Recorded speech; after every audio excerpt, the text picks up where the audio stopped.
Well, this is Kevin Menn with Outside the Games. We welcome you to our show. We just wanted to mention that our show is about student athletes on and off the field. Character means everything. And so these are the stories that they tell of who they are, what they're about, and especially going to the next level in some instances with college. And we do welcome one of these student athletes to our program. This is Savanah Whatley. She's a class of 2020. Yes, we're going to 2021, but she attended Heritage High School in California. She's now at the Utah Utes program, the softball program, and she's a mid infielder. Welcome to our show, Savanah. It's a pleasure to have you. Thank you. It's a pleasure to be here. Thank you. Nice, nice. Well, we always, Savanah, we start out with family. We believe that family is such an important piece to the student athlete because it's the foundation.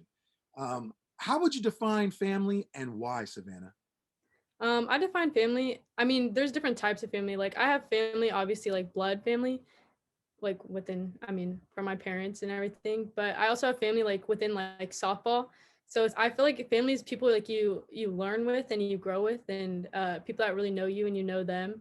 And I feel like family is people that I can rely on to always be there, or they can rely on me to always be there. I'm always like, we're always there for one another, and we just, I know, we're super. I feel like I'm always like really close, especially with softball. Like you always have new sets of girls coming in, or you just get to like build like a community with them, and like it becomes like one big family. So yeah. And there's nothing like it. I mean, I think the thing is that you look at just the family you have with your mom and your sister, but then there's that extension of family that means a lot to the student athlete. Explain your mom a little bit. She's been quite the influence for you. She's been behind you. I'm sure there's been sacrifices. What makes it special about your mom? You know, her personality and what she does for you as a student athlete. Yeah, well, me and my sister grew up single mom, so she didn't get to have as many opportunities as we did when we were younger. So she made sure to put us in like a bunch of sports, like whatever we want to do. She's like, you want to be a dancer? All right, we'll go dance. If you want to be a soccer player, you're gonna play soccer. But there's always something that she had like seen, like me and my sister within like baseball, because we started in baseball when we were like 3. So we played baseball from 3 to 9, and then from 9 on we just played, we moved to softball. But she'd always like kind of known like we had a passion for sports, and she wanted us to have the opportunities she never had. So she worked really hard. She got like, she would have like 4 or 5 jobs. It would be like we would barely see her, or like we would always be with her. Like she would always make sure we were with her, just so like she could make sure we were okay, or we had what we needed. Like there was nothing we ever like really lacked. So yeah. Yeah, I think that's important because again, I like to say that she was very consistent to some extent, and even with the things that she didn't have, she always looked at it in a way to say, how can I make this situation better for Savanah? And I think Right. it's important. Go into a little bit about who your mentors are and why. Mentors are an extension of that family as well. They play a huge, huge part. So take me through who these mentors are and explain to why they're important in your life. I have quite a few, honestly. I have my trainer. His name is Marcus Malu. He owns a workout shop here in Antioch, and I don't know. I've grown up around him. Like when I was in like 6th grade, I was really little. I was always the smallest. Like that was always my problem, was I was really really small. So it was kind of hard, like in softball, to be really small, and like I like try to hit the ball over the fence. Like I wanted to be that person that would be able to like bat flip and jog around the bases instead of having to run. So I started training with him in 6th grade, I think, and he kind of became more of like a dad to me, and he really like helped me grow, not just like within like sports and like working out, like as a person. Like that's like what always comes first, is especially with like community service. Like he's always the one to say like, make sure you give back. Like you've been given so much in your life, and sports can give you so much, so make sure you give back. So he's kind of always instilled that in me, and he really like treated me like his own daughter, which is nice because I didn't grow up with a dad figure in the home, so he became like my dad. So yeah.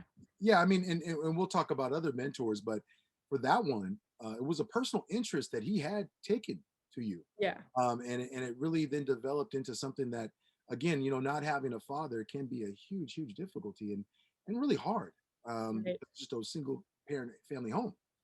But it's great to hear that somebody like that had made such an impression on you, and really an example that made that stand out. What other mentors, Savannah, do you really look at that have been very helpful for you? I have a fielding coach named Buddy Thomas. He like basically he was the one that actually told me because I used to hit right-handed, but I'm pretty fast. So he was like, "You need to be left-handed now." So I would cry to him every time I would go over there. I was like, "I don't want to be left-handed," but he would make me hit left-handed. And then after a while, like he was like, "See, like you're doing it." Like, cause I used to cry. I would literally be in there crying because I didn't want to switch. And then he was like, you see, like after a while, it like just became like normal to me. So he's like, see, you're doing it. And I'd always grown up around him. And I think I had gone to him like every day for like, or not every day, every Tuesday for like 6 years. Like I never missed a Tuesday with him. So I like got to know him really well and he got to know me really well. And like I still call him, like even in college, he called me. He's like, what's going on? Like, what's happening? Like he's super cool. He was someone I definitely like consider family, super close family. Yeah, I could just imagine how stressful that would be if you've been used to hitting a certain way, right-handed, and then being told that no, you're actually better left-handed, and then reteaching that and um, developing that skill. That had to have been really hard because again, you were so used to doing it the other way. Yeah, I was really liked hitting right. I don't know why. I did not want to be left-handed because I was like, all they do is hit the ball on the ground. I want to hit home runs. Like, and then he's like, you can hit too. Like, you have to learn to hit. And I was like, oh yeah, true. But Right. it was cool. I got to learn it pretty quick, and he really helped me through that because I was not for it at first. Another mentor that you can think of. Another one I can think of is probably Ernie Munoz. Mm. He's a softball coach. He's my batting coach out of Sacramento. So we drive pretty far for batting and stuff. But yeah, so he became my travel ball coach. I hit with him before he was my coach. He's and then the time before I started hitting with him, he had saw me like in the cage, like fielding, and he's like, "All right, let's take some ground balls." Like he's super competitive like me, and I like to throw the ball hard. Like when I'm playing catch or something, like I'll throw the ball hard. Like that's just how I am. I just want to see like test people like and see what they can do and what they can't do, or like how hard I should throw and shouldn't. But he was just like me, like he was super competitive. He's like, I bet you I'll beat you in this. I was like, I'm only 15. Like relax. It was so funny. But he became like we became really close. Like I go to him every Monday night and we talk all the time. Like even in college, like he called me, same thing. He calls me, make sure I'm okay. I go out and help his team sometimes. Like I'll go talk or go do like slapping lessons, just anything. I love being around him. He's super fun, like super competitive. He's a great team. Yeah, that had to have been a match. If you think about the fact that Yeah. your competitive juices and his together, and really finding that the fact that a mentor could match that, right? Match Yeah. that competitiveness, that had to have been something special. I find it interesting with these mentors. They each have a something about them, about who they are, that made you gravitate to them and be comfortable with them and trust them. I think trust is a key word there in your development in being the student athlete and having the shot to go play in the Pac-12 with the Utah Utes. Right. Yeah, each of them are different. It's so funny because each of them are different. Like Marcus is the strict one that I know like if I need to be put in check, like that's the first place I go. Buddy's really relaxed and stuff, but he's kind of strict, but he's really relaxed and he like gives you like simple fixes. And then Ernie's just hilarious. He's just funny. Like he like can turn any bad situation like and make it funny. So that's why like I like that there's a different piece to like each of them that I know like which way I can go for certain situations or something going on. Yeah, Savannah, as a student athlete, there are a lot of things that get thrown your way. Yeah. To challenging you every single day, how you come out and making a decision, your decision making skills, problem solving skills, understanding, really getting you ready for life after college. In this way, though, when you talk about school and about the academic portion of it, we believe that the student athlete, you have to have good academics to be good on the field or in your sport. Tell me how, and let's go back to Heritage High School. Um, what was that experience like in high school for you academically and as a softball player? Well, academically, so before Heritage, I went to two private schools. So I was used to having like a bunch of work every single day. And then Heritage, I had transferred and there was still a lot of work. Like it's still a really good school. So um it was fine for me. I didn't really have trouble with school till my junior year of high school. And I had realized like I was having a really hard time focusing and like I would not sit still. I was like, I didn't realize like I had dealt with this for a long time. But then I had like gotten diagnosed with ADHD. And I was like, oh, well, that kind of makes sense. Right. So I reached out for resources and I got the resources I needed and I finished pretty strong. But I thought I was ready for college, like talking about it earlier. I thought I was ready for college and the academics hit you a whole different way. It's like a lot different. You're not as close with your teachers.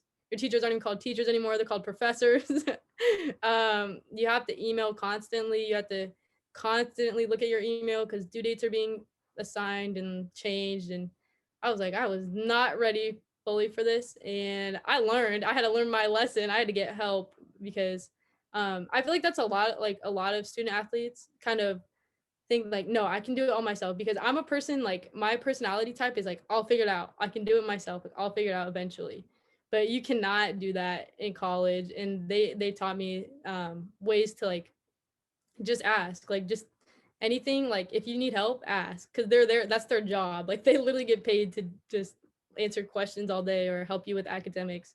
So for me in college, I wasn't really prepared. I thought I was super prepared because I came from all these private schools and with a lot of homework and that I was used to it. But I got to college and I was like, I'll figure it out. I can do it. But I couldn't do it on my own. So, I mean, I think that's a great part of college is like you have a lot of support. So I would just say like reach out. Like Yeah, that was my issue. yeah, I mean, I think the support structure is a little bit different too, because Yeah. not only I like how you pointed out that you go from teacher to professor, and now it's really the ownership is on you at the next level in college because the professor's not going to be after you looking to say, okay, did you get your homework done? Did you turn in your assignment? They're not looking at that. They just give you a grade and based on your efforts and your preparation and focus in the classroom. I think that's interesting, but I think the support structure, going back to that, is a little bit different because you do have counselors in high school, academic Yeah. counselors that help you. But I think that on a level of the academic centers in college, it's on a bigger landscape because they're seeing bigger, as far as this the population of student athletes at the college is more, and especially from a student athlete perspective, trying to make sure they keep them eligible. Correct? Right. You have to stay eligible. Otherwise, even if you drop below, like you can't be on the field at any point. That's where you have to make sure it stays up all semester. Your grades have to stay up. Savannah, what have you found out that works really well for you when it comes to having that relationship? And we'll talk about first of all at high school level with your teachers. How did you find it? You found out you had ADHD. I mean, that was one thing, but then you found out you needed to basically communicate to your teachers, be in tune with them, so you could know what is my grade going to be? It's going to be dependent on my effort. What was Right. your relationship with your teachers in high school? In high school, so I had moved around a bit in high school, but I had made sure every school I went to, I'd made sure like my teacher knows like, hey, I'm a softball player. I work out. Like they knew all about me. Like I made sure like I built a connection with them because like sometimes I'd be like, I got home at 2 in the morning last night and I did not have the energy to finish this paper. And then they'd be like, okay, I understand. But it's like also what it really was like building that trust with teachers and like being reliable. Like if you're always like missing work and like turning in stuff late, like they're not gonna believe that like you're not gonna finish a paper. Like but like one paper is like I got home really late. I didn't have time to do it. I was really tired and I was barely gonna get up for school this morning.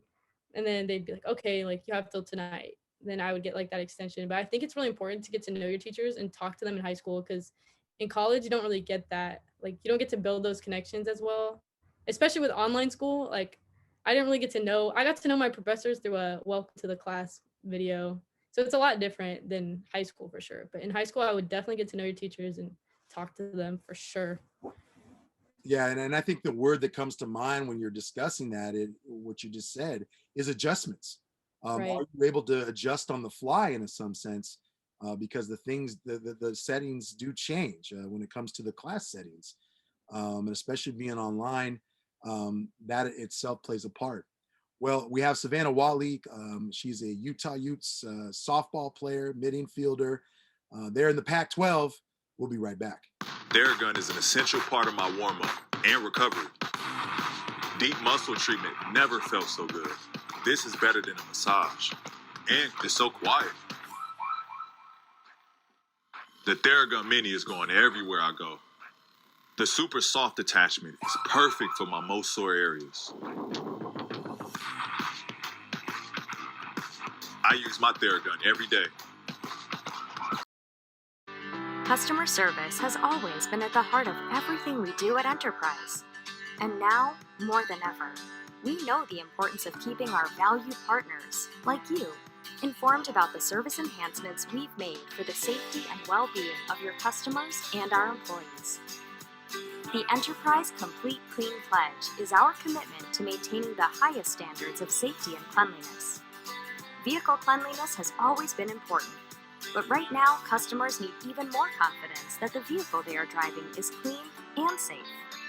With our Complete Clean Pledge, no matter where customers rent with us, a repair shop, their home, or our rental branch, customers will know their rental vehicle has been cleaned and sanitized in compliance with procedures established by leading health experts. Customers will see notifications within their vehicle that indicate it has been thoroughly cleaned using strict sanitizing procedures. These procedures include a strong focus on 20 high touch points throughout the vehicle, as well as washing, vacuuming, general wipe down, and sanitizing with a disinfectant. Additionally, we are innovating the rental process to minimize contact between your customers and our employees. Enterprise Launchpad allows us to interact with your customer where they are most comfortable and complete a properly distanced, low-touch rental transaction. Our safety precautions also extend to our rental locations. We've installed plexiglass counter shields to protect our customers and employees. Touchable surfaces are sanitized regularly, and curbside pickup options are offered to customers visiting a rental location. As the needs of your customers evolve, we want you to know that we are committed to maintaining the highest standards of safety and cleanliness, along with the same great service you expect from Enterprise. Thank you for your partnership. Well, welcome back to our program. We have Savanah Whatley. She was a class of 2020. She's now at the Utah Utes in the Pac-12, a softball player, mid infielder. She's from California. So we're going to discuss with her a little bit about student athlete challenges. Hey, Savanah, student athlete challenges are something that just, if it's high school or college, regardless, a student athlete faces in any one of those. Tell me what your student athlete challenge is. Let's start in high school at Heritage High School in California. And again, you attended a bunch of schools, but you can kind of give a synopsis of what those student athlete challenges were while you were attending high school for you. Well, I started at Berean. It's a small Christian school in Walnut Creek, California. I started there. I wasn't originally going to go there. I was supposed to go to like a school closer to home. But my sister had gone there and she was playing softball there. So my mom's like, you might as well go there for at least 2 years and like finish it out with her. So I was like, okay, fine, I'll do it. Like, why not? Like, it was cool. I got to meet a lot of people. I made a lot of friends there that I still have today. I love being there. There wasn't really anything wrong, but we were playing like Division 5 and like we won our section, but nothing ever got said. And I was like, this is like not fun. Like I want to like go where the best play. Like I want to be in the best league. And then my junior year, my sister had already graduated and my mom had to move to Menlo Park because my mom got a job at Stanford and it was a no-brainer to go there. So to work there. So I had transferred out to Midi, which is in San Jose, which was kind of far. It was still 30 minutes away from Menlo Park. So it was like quite a drive, not as bad, but I had gone there and for the first few months I was like kind of shy. I didn't really talk to anyone. I honestly had a harder time there because I was a junior in high school. And when you're a junior in high school, everyone kind of has their friend groups, like everyone like knows each other, but I was like from across the bay, like I didn't know anyone that went there. So it was hard for me to make friends at first, but I really just kept my head down and focused on school. And then softball season came around and it was just It was a lot. It was a lot more than I thought. Um, but we had like a season that kind of went up and down, and there was a lot going on the team, and there was just like a lot that I was like, this is too much for me to handle as like an incoming junior. Like I've never really seen this, but we ended up having we were on like a winning streak, and then we started losing, and then it was just all over the place. And then at the end of the year, we kind of all got it together, and we ended up winning, which was cool. And I got um, a few awards, which were cool. It was cool. I guess I was like, that's nice. But I really was like thankful that I got to meet my coach. My coach really helped me get through the year. Like he was really the reason that like I had stayed, because I was considering not staying for the rest of the year. But he was one of the reasons that I stayed. He was really cool. And then I stayed for another year. And in my senior year, I had to get ankle surgery because my ankle kind of just stopped working. So I had to get surgery, which honestly like sucked because I had to miss like all of pre like workouts, like pretty much everything. Like I couldn't do anything. I couldn't run, and I felt really bad because I was like not everyone else was running and like throwing up and stuff, and I was just sitting there, and I felt really bad. And that was honestly really hard for me because I've never been away from sports for like a long time, or like I've never really taken time off. Even with my broken arms, like I'd have a cast on for like 2 weeks, and then I'd take them off. Like I was like, I have to play. Like I can't. But with my ankle, I tried to come back really fast, and it just wasn't working. And so I had to stay in a boot longer, and it was just like a really long process to like get through. Yeah, that Yeah, was the well, I worst. tell you, Savannah, I think hearing that story, you were tested. Yeah, big You time. were tested big time from a standpoint of just emotionally dealing with physical injury, tested as far as the team was winning, then losing, then back on a winning streak. Just those type of things. I mean, that's just the softball side of things. How Right. were you handling the academics during that whole time? Because that seems to be a big challenge to the student athlete when you talk about student athlete challenges, is they're dealing with those things emotionally and injury and ups and downs with their sport, but then they're still having to perform academically. How did that go? It was really hard for me, honestly. My junior year, and especially during season, like I was not really I was there mentally. Like I knew I had to do school. I had to get good grades. I had to pass. I mean, that is terrible. Don't ever think about like passing is okay, but getting good grades is really, especially your junior year, like colleges look at your junior year. Like that's really important. So I struggled for a little bit, and I had to ask for help again because I was like, I can't do it on my own. I was already going through a lot, like mentally, especially like within season. There was a lot that went on, and I was like, I can't like do both by myself. So I had to reach out for help and get help and like I think talking to people was what really like helped me. Like I was like, I can't do this like by myself. Like I think like mentally I was like checked out. And I think it's like those people that I had talked to and reached out to really got me back to where I needed to be and like to focus. I think that is such a huge point right there because a lot of times, sometimes student athletes are not wanting to speak up. They Yeah. just kind of go with the flow. They kind of say, okay, I got a bad grade on that. Well, darn it, let me go back to the teacher, see if I can get maybe potentially some extra credit possibly, or what can I do to change my grade, or what are some support services that are there for me if I'm dealing with some tough things emotionally and mentally. I think again, being vocal as a student athlete, boy, you hit it right on the head. That was important for you to do and realize that, right? Right. I mean, at first, I can't say I did this. I did everything right. I can't say, oh, I right when I got a bad grade, I had to run to the teacher. I can't say I did that. Like I had waited. I can't lie. Like I had waited a little bit, and I was like, okay. But then after a while, I was like, I have to get it together. Like I can't have my grades look like this or anything, because I know like your potential as like a student in school, and like I knew my potential. Like I had 4.0s and 3.8s my whole life. Like I don't know why I would let my grade get to like below a 3.5 or a 3.5. Like I needed to get back to where I knew I could be. Yeah. What's your current GPA right now? I'm actually not too sure with college. I have no idea how the college grades work. So I have Don't no figuring clue. that out. That's good. That's okay. That's okay. Uh, Yeah. I graduated with a 3.8, there we go. Strong. Very but strong. I'm not sure where college works. So I would think also too, some student athlete challenge that you would face is really time management. I think that was the thing too with regards to dealing with some of the mental things going on with the team, and then your injuries, and then dealing with stuff academically. With both of those things in front of you, having to deal with those things, time management had to be a challenge for you, because you're trying to figure out, okay, you have to be organized, you have to be prepared. Preparation is huge, and you got to figure out, okay, I have this time to do that, and I have this time to do this. So how did that go for you? In high school, it was not too bad, honestly, because I feel like I had a mom that was kind of like, sit down, do your homework. Like, you're not getting up till you're done. And I'll look at it before you get up. But as you get to college, like, you don't realize like you're on your own.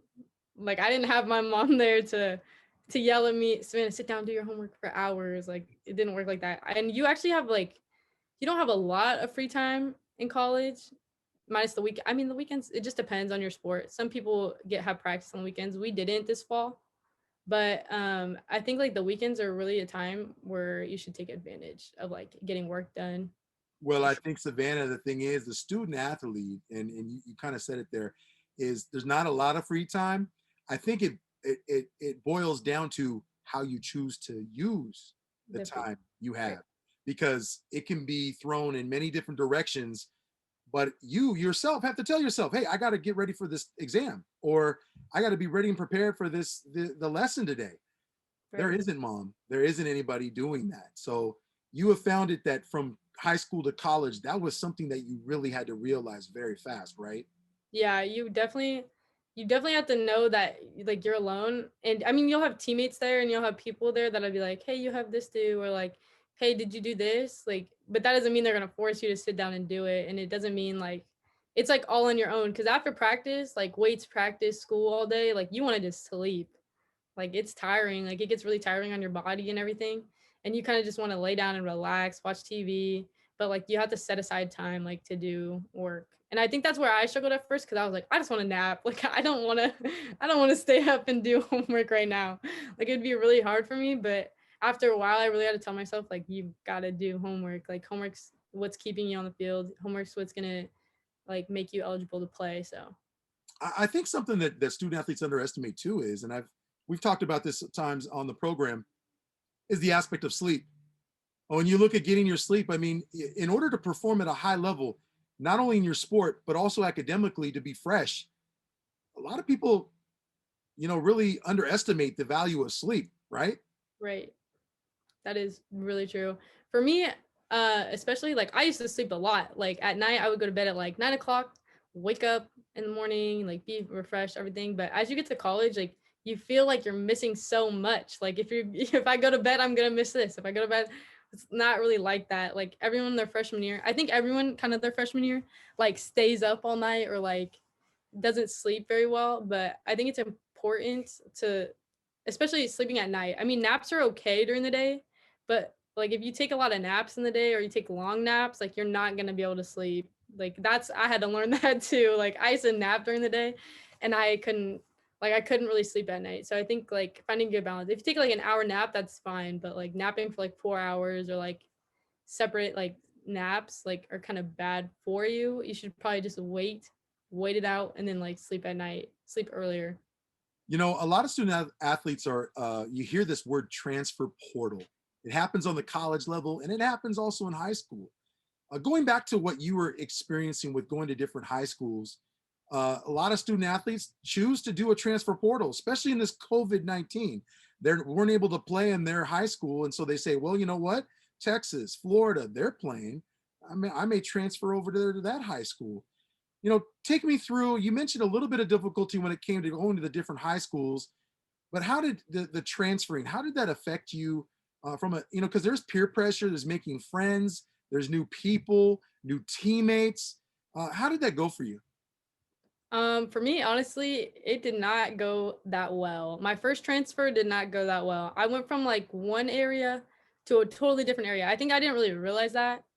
I didn't realize like I was going into like a really because that school was really expensive. I didn't realize like I was going. My other school was expensive too, but I had like gone into a whole new area, like all new people, like different, everything was different. So I didn't really like realize like before I had decided that I was gonna leave, like I didn't realize that everyone's different over there than they are like from where I'm at. So it's like I didn't even think like, oh, I probably don't know anyone. Like it just never really hit me until I got there. And then when I got there, it was really hard for me to like make connections with people that I didn't know, or like, because everyone their junior year has, like I said, has their friend groups and kind of has their like little cliques or people they hang out with. So I think it's really hard for me to like find my way in that sense, like making friends and stuff. But I think it's also important, like if you don't have friends there, like it's fine. Like you're just there to go to school and play. Like that's what I had to think the whole year. Like I just went to school and I played softball and that was it. Like I mean, focus. to be honest with you, Savannah, high school went so quick, didn't it? It really did. It really I mean, did. I I mean, didn't. you think about the fact that, okay, I went to these different high schools. Before you know it, you're a senior, you've graduated. I mean, Yeah, that quick. yeah. It felt. I thought it was gonna take forever. I like had to watch my sister go through high school. I was like, she's not graduated yet. Like I cannot wait for her to graduate. And then like I was there for 2 years and then transferred, and I felt like the transfer, like when I transferred, like I was like, this year is never going to end. And then before I knew it, I was like pretty much graduating. Well, I tell you, this has been Savanah Whatley. She is a mid infielder. She was a class of 2020 at Heritage High School in California. She's now at Utah, the Utah Utes, Go Utes softball program. We'll be right back. We're all moving at our own speed. From essential workers to frontline responders to you. Whenever you're ready to get out there, Enterprise is ready too. With our complete clean pledge, you'll have the peace of mind that will get you safely on your way, wherever and whenever that may be. Enterprise. When you're ready, we're ready. Well, welcome back. We have Savanah Whatley. Again, she's with the Utah Utes softball program. She is from California, went to Heritage High School. We're going to get into, Savanah, a little bit of the Utah Utes process, that the process of when you went to Heritage High School, the recruiting aspect of things. You know, going to different high schools that you went to, sometimes getting the game footage and film. Sometimes you attend different high schools. Maybe you think a college looks at those and goes, well, why did she bounce around so much? Maybe that was a thought process in that. But take us through the recruitment of what it was like to be recruited by Utah and how it came to be that it was Utah. I mean, I'm sure there were other schools that you had talked to and maybe visited campus. This is pre-COVID, but take us through that. Well, for softball, it works a little different. Well, now it does too. But before, people were getting recruited in like 7th grade, 8th grade.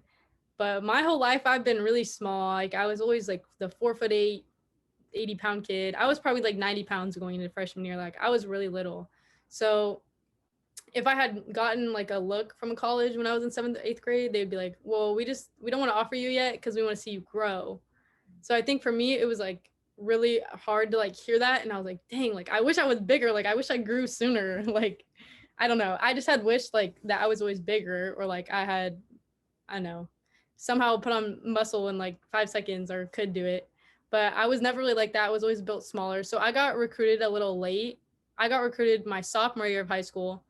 That's when I started getting all my offers or like looks or taking visits. For me, the recruiting process was honestly really stressful. A lot of people usually enjoy it, but for me, I'm like, I really like to like relax. Like I don't like super upbeat, because some like upbeat things, like, because some colleges will give you like dates or like, you need to commit by here or you need to commit by then. I'm like, oh no, like me, I have to take my time. I have to really like think things out. So for me, the recruiting process pretty much happened in like a few weekends. I had one offer, or not a full offer, but like a pending offer, I should say, from Fresno State when I was in like 8th grade. And then my sophomore year, I had gone to a few tournaments with like one of the top teams in the country. And all my teammates were already committed. They were like in 8th grade committed to UCLA, LSU, like all these big time schools. So all their schools would actually come to our games.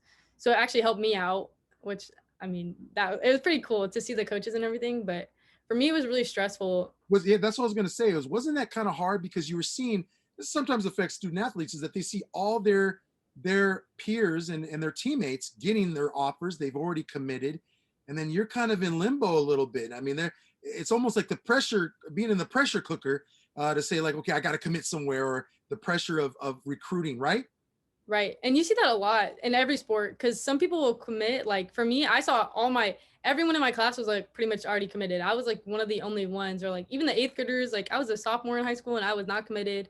And the eighth, seventh, and eighth graders were like, oh, well, we already know where we're going. I was like, I can't do that. Like I don't even remember what I like ate for dinner. Like I don't know. Like I had literally had a conversation with my mom before I had committed anywhere and before I took any visits. And we were getting smoothies, I think, after my workout. And she's like, what do you want? And I was like, I just stood there for like 5 minutes and I was like, I don't even know what smoothie I want. I'm not going to be able to pick a college like anytime soon, like just a breakdown.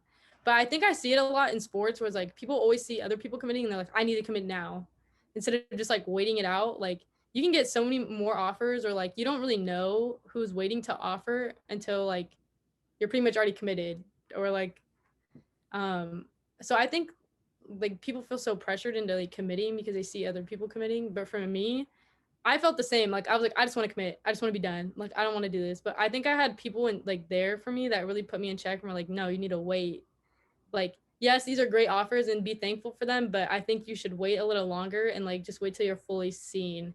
So that's what I had done. And our coach from Utah had I remember I was sitting down, I think I was sitting down with my coach and they were going through my offers and they were talking about like you need to commit soon, or like you need to commit within a reasonable amount of time. They're giving you these deadlines.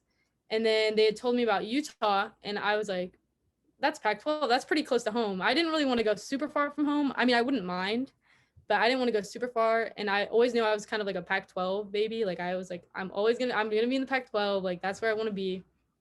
So I was like, that's Pac-12. Like, that is perfect. They're like, she doesn't want to offer you yet, though. So I was like, oh, great. So she came to every game in my summer season for, oh my gosh, I think every single game, like at every tournament, like she was there. And it's because like I'm just a person like perfectionist. Like I cannot mess up. I do not like messing up. And because I was like that, I never really messed up in front of her. So she's like, I want to see you mess up. Like, I just want to see you drop a ball or something. Like, cause that's what's really going to show me who you are, is like when you mess up and like how you come back. So I think for me, I was like, oh, I didn't intentionally mess up. I think like one time it happened, I was like super upset, but I was like, keep it cool. Like, I know she's here looking, like watching. Like, I think it's like important, like just keep it cool. Even with colleges, like they all understand, like you make mistakes, things happen. But I think that was like the point where I was like, I think Utah is really where I want to be, because that coach stayed there the whole summer. Like we had like 10 different tournaments and she was there. Like she really showed interest in me. And there was other colleges that watched me a lot too, but I think it was how much interest she showed in me, and she made sure to stay in contact with my coaches and me. And she really just kept up with like, I don't even know, my career, I guess. And even in high school, like she'd be like, where are you playing? Send me your highlights, send me this, send me that. So I think that was really what got me about our coach. She's our head coach too, Coach Amy.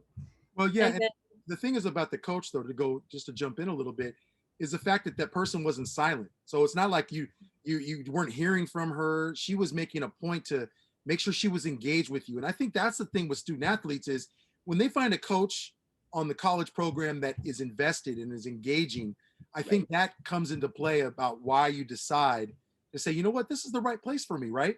right. Yes, to an extent, because some people always say, don't commit because you're coach, don't do this. But I think I think that year she had signed an extension. So I'd known she was going to be there for a while. Which I was kind of like, okay, she plays a big part. But I'm also religious, so I'm Christian, and my coaches are all well, I don't know about all of them, but I know two of them are Christian. So for me, it was like I'll be rooted like in my faith, but then I'm also like really cool with her. Like she's like a mom figure. She has kids, so she really like knows like how to interact with like us, and like knows like what we need, or if we need anything we can go to her. So I think that was like really what caught me about her. But it wasn't even just her. Like I loved like being there, like on campus. It was cold. I was not used to cold. I'm from California. Like it gets like 50 degrees. It was cold, but I was like, I can just wear like layers. Like I'll just layer up. Like it's okay. Like I love the school. I love the people there. Everyone was really nice. Like everyone was really welcoming. The team was really welcoming. I had known a player on the team, or well, I mean, I know them all now, but I had known her from travel ball, and she was like telling me all about it, and she loved it. And then we went to a football game, and everyone was there. Like there was nothing like it. It was sold out. I think we were playing Oregon. Yeah, Wow. yeah.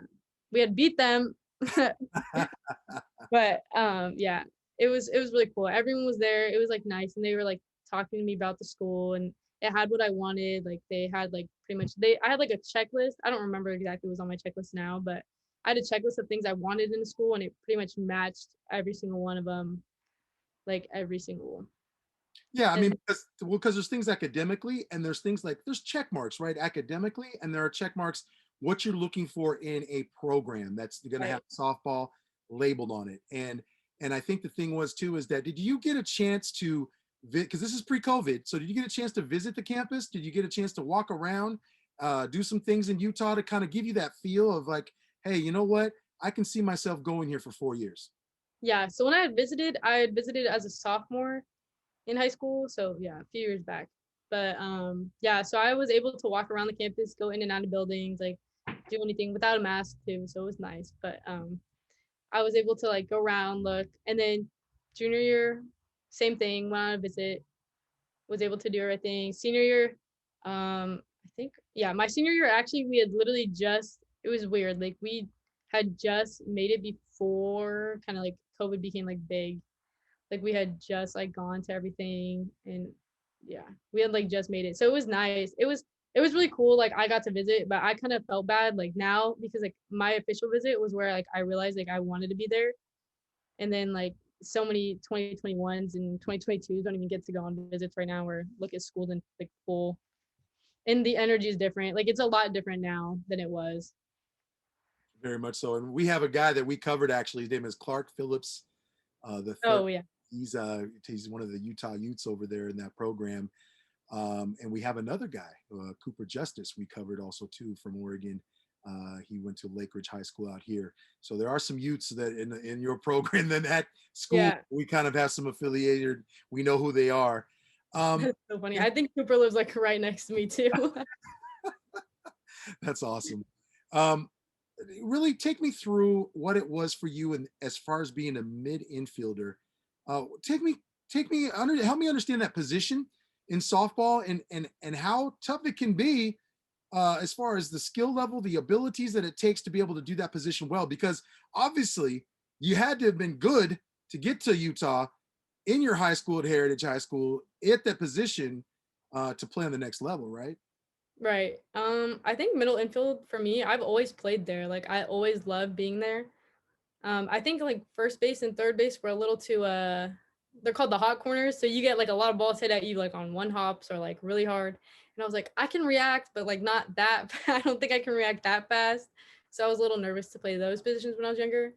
But I had always grown up like playing the middles. And I think for me, it's like you're really like the leaders of the field, like being in the middle. And like there's a lot of like quick plays being made up and there's a lot to do. Like I'm a person like I always like to be moving and like something like there's always something to do in the middles. I feel like there's probably like the most to do in the middles besides pitching and catching obviously, but there's next to that because I cannot be a pitcher or catcher. That would be like where the most like action happens or like where you do the most.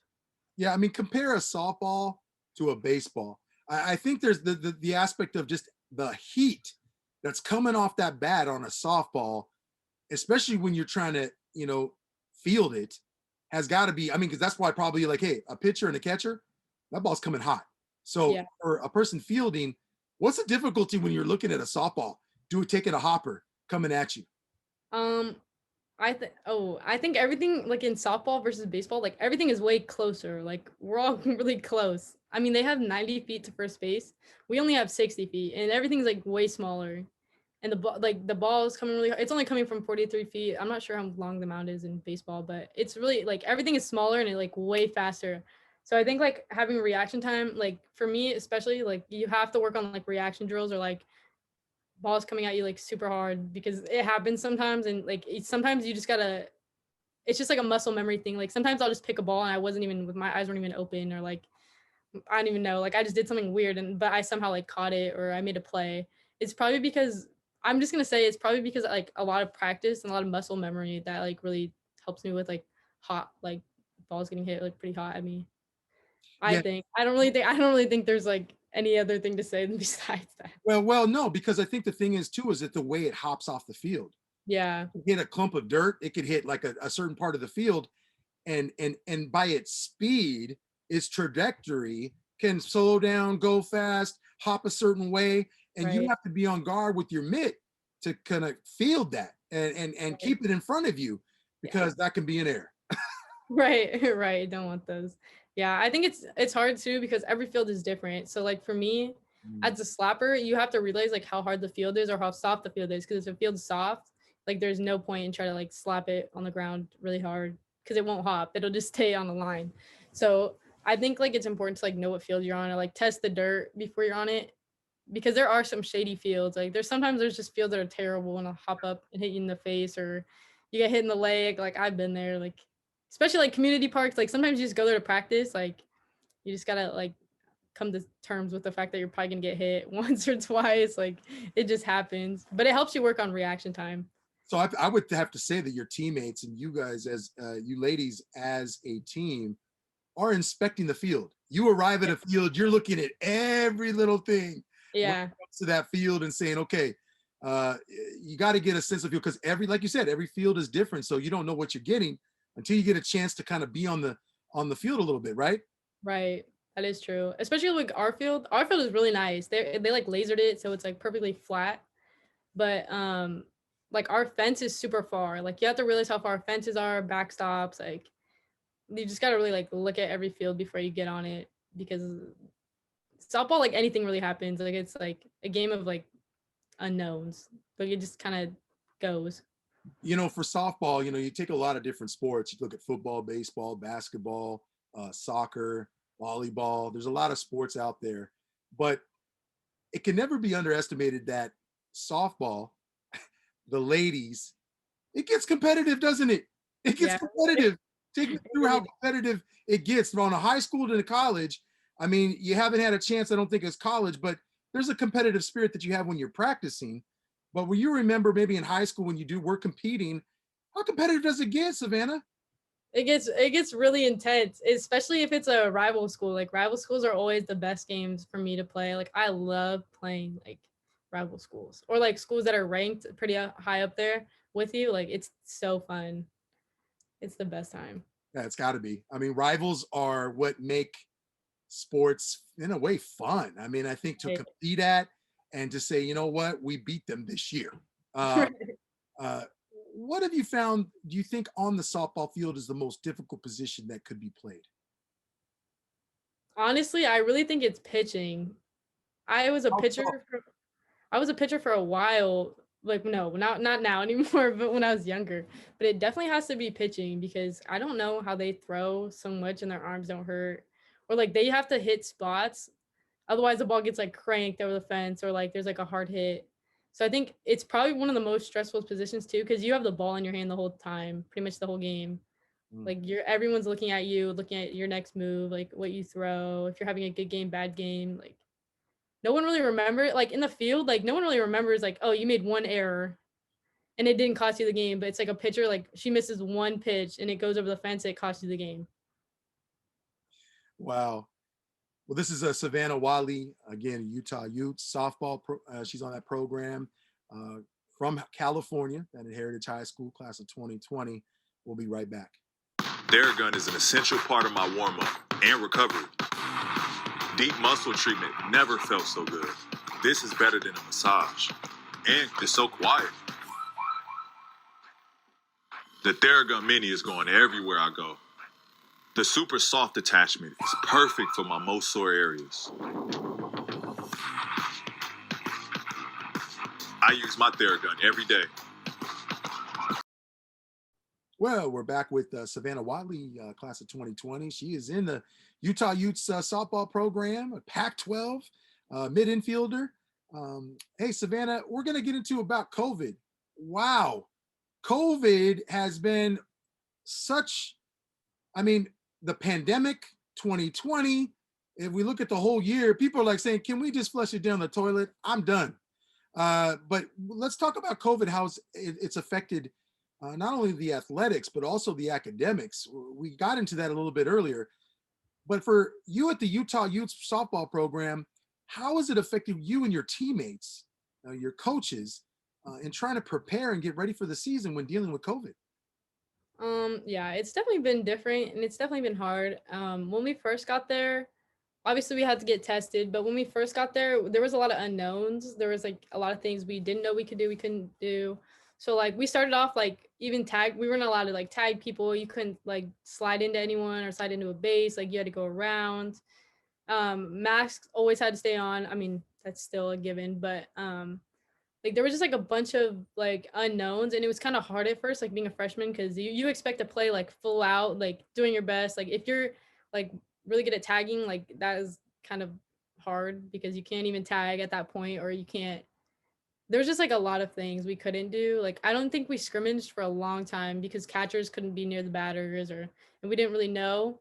But it's pretty hard this fall at least, because we obviously all live with each other, or like most of us live with someone that's on the softball team. So if someone gets COVID or has symptoms or gets sick, then that whole house or like that whole dorm room is out. Like no one can come until they test negative or they quarantine for 14 days.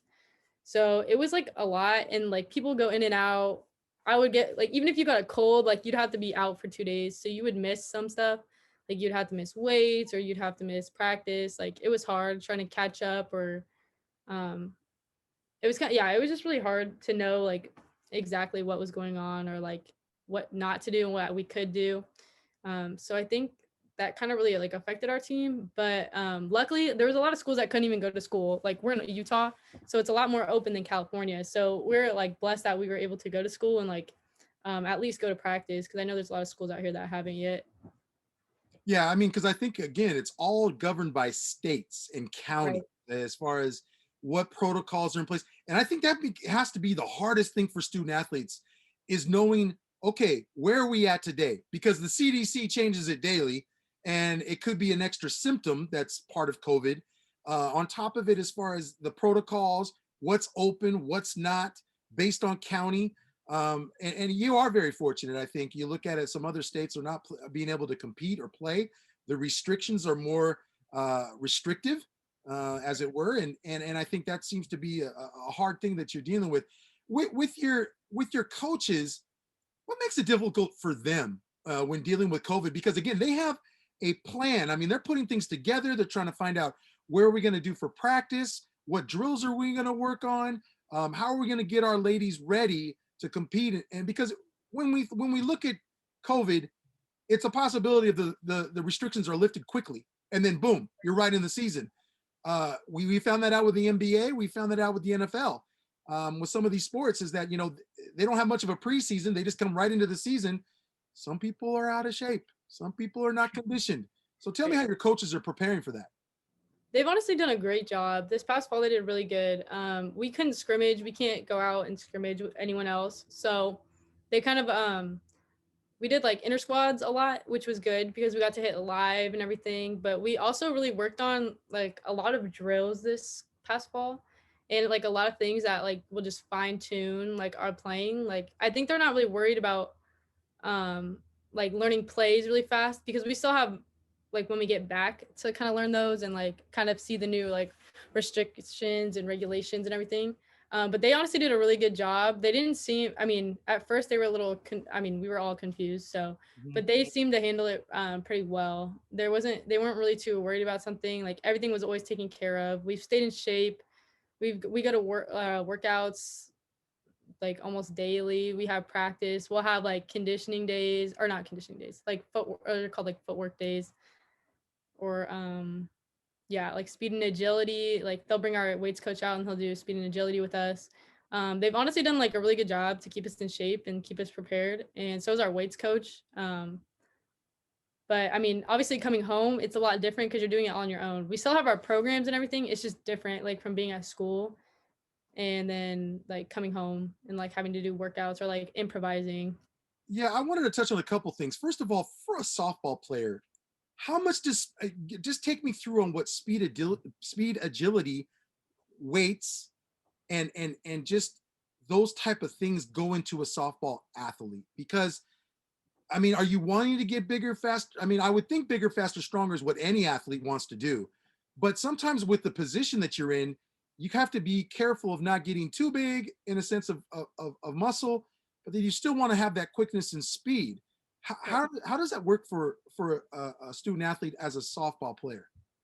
Well, how ours work, like our workouts are pretty much based off position. So we have one for like, I think there's pitchers, there's catchers, there's different middle infielders, there's different workouts for each position. So I can't really say anything about other people's workouts because I've never really done like a pitcher workout. But as far as us, we get stronger, but we also maintain speed. So we still run and do like running stuff. We did running all the way up like to the last week that we left because he gave us like a week off. Thank God. But so we stayed in shape. We pretty much, yeah, it was pretty much about building muscle, but also like staying, maintaining speed. So I don't really think like our workouts, like as a softball player, like you're supposed to be strong, like hit the ball with the fence, yes, but softball is also a game of like inches. Like if you hit the ball in the infield, like it's really hard to make it to first base. Like if you're not like as fast, like you have like 2.8 seconds to get to first within like a ground ball hit to the infield. So I think it's like having strength, but also maintaining that speed aspect. I mean, if you can hit the ball over the fence every time, then you don't even have to worry about running. Like that's what it is. Like that, like respect to you if you can do that like a lot or hit it to the outfield a lot. But for me personally, like as a slapper, I have to maintain my speed. And I have like I've obviously gone through like fluctuating like weights or like body types. But I think it's like keeping up with like the conditioning and like keeping up with your speed that really is important. So Do you find it that with the season coming up, and I think again, all teams try to figure out what their goals are going to be for the season that's upcoming, and you kind of learn who you have on staff as far as the teammates and how they are, what are their strengths, what are their weaknesses. How are you with your Savanah, with your strengths and weaknesses? What are some things, because sometimes a student athlete doesn't want to talk about these things, but what are some strengths that you have? And then we'll talk about maybe what's one weakness that you're working on in your craft as far as softball. As far as strengths, I think strengths are important. Like I think some people see like their strengths. Personally, like I think like my strength is like I'm just really like relaxed like on the field, and I think my strength is really more defense and like just being able to make plays and do things. But as far as strengths, like people kind of look at strengths and just kind of leave them. Like I think you should keep working on them. Like don't just play with what you have. Like play with it, but also like work hard to keep like improving them, because everything, you can always get better at something. It doesn't matter how good you are, you can always get better. So I think that's really important for student athletes to really realize, like, because I used to just play. I was like, I don't need to work on fielding. Like I'm good at fielding. Like it doesn't matter, but there's always like something that you can get better at.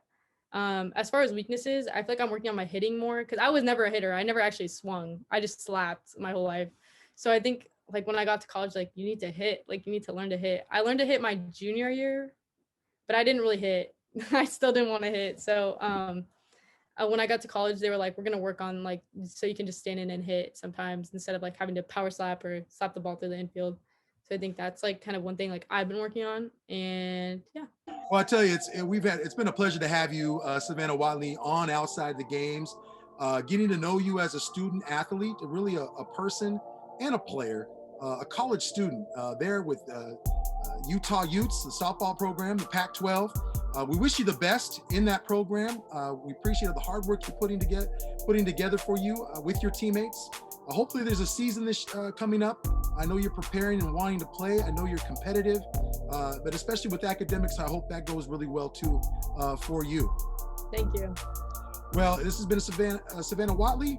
We appreciate you very much, but we're not done. We have this thing called the Quick Blitz. We ask some questions, get to know you on a little personal level. Start off with favorite food, Savanah. Tell me favorite food. Actually, my favorite food is Dino chicken nuggets. Oh boy. Okay, what's your sauce to dip in on that? Ketchup. I'm classic with ketchup. There we go. Favorite dessert? Honestly, either ice cream or tiramisu. Okay. Tiramisu, it's good. Even ice cream. Ice cream has to have something on top, or can it just be by itself? If it's mint, it can be by itself. If it's like vanilla, then it needs something. There you go. There you go. She knows what she wants. Favorite musical artist? I know there's a bunch. But Oh, Justin Bieber. It has to be Justin Bieber. there you go. Okay. All right. Favorite cleat to wear?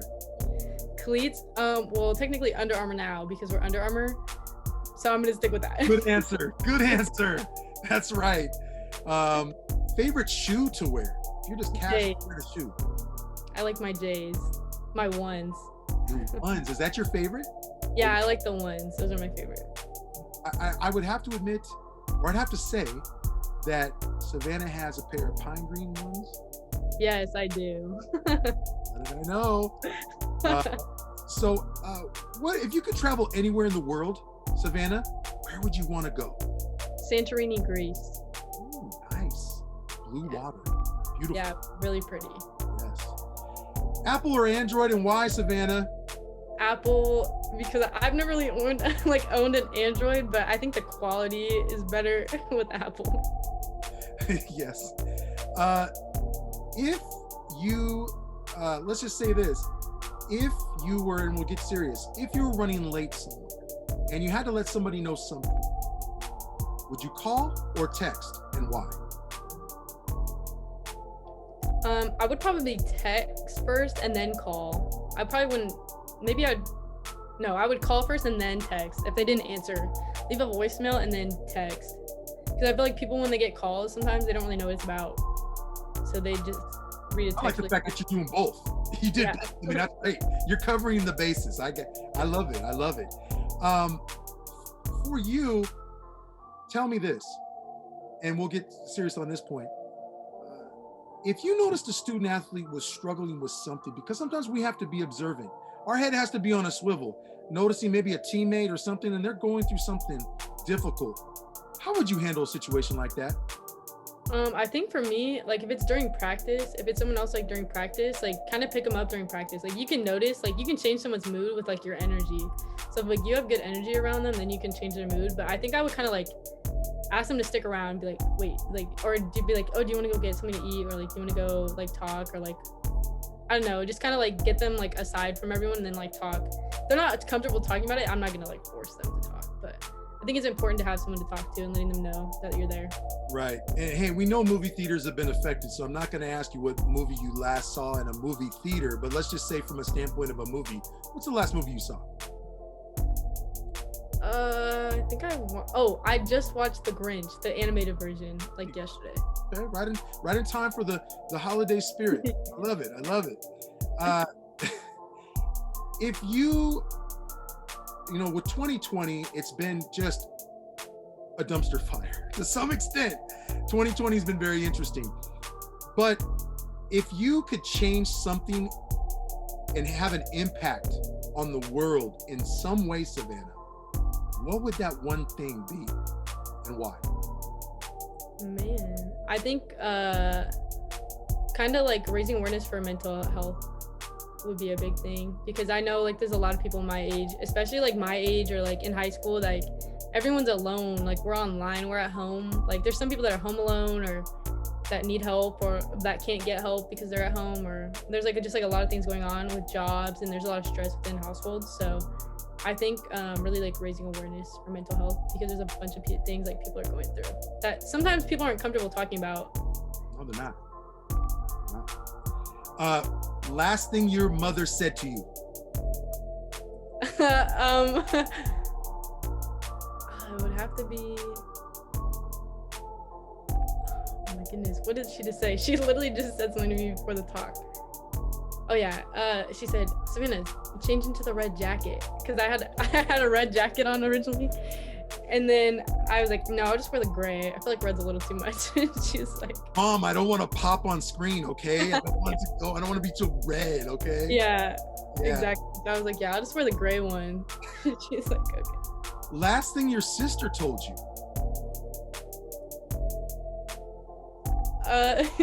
She texted me.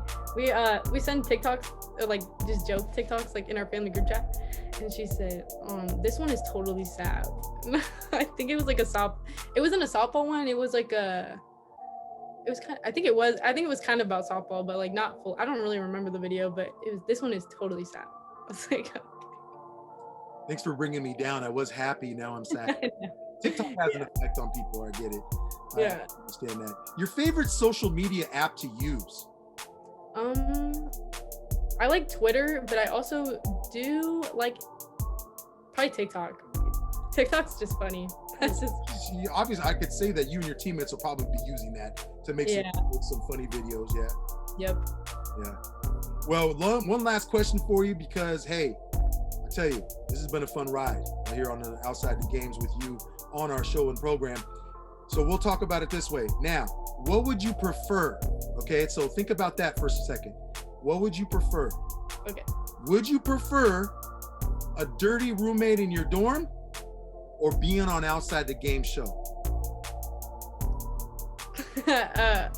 Being on Outside the Game show. Right? How hard is that? I've been in the dorms before. I've had a roommate before in college. Yeah. So yeah, it can be interesting. I'll just say that. Yeah. Well, I tell you, it's been a pleasure to have you on our program on Outside the Game. Savanah, Whatley, I tell you, we wish you the best. All of us here wish you the best at Utah, the Utes, go Utes. And I tell you, we wish you best to your coaches, the program, the school itself, dealing with so much with COVID and just the teachers, and just everybody really, struggling with a lot. But hopefully there's some positive things headed our way and your way, and have you compete. I know you're anxious. One word to describe your season to be complete for Utah. What do you want to get out of your season? One word. Championship. There you go. There you go. She wants the hardware. That's right. That's right. Well, hey, we thank you so much. Again, this is Savanah Whatley from Heritage High School in California. That's where she was at in high school, class of 20. But she's at the Utah Utes softball program, Pac-12. She loves being in the Pac-12. And so we thank you so much, Savanah. We appreciate you. Thank you. This is Savanah Gemolo, and you've been watching Outside the Games with your host, Kevin Menton.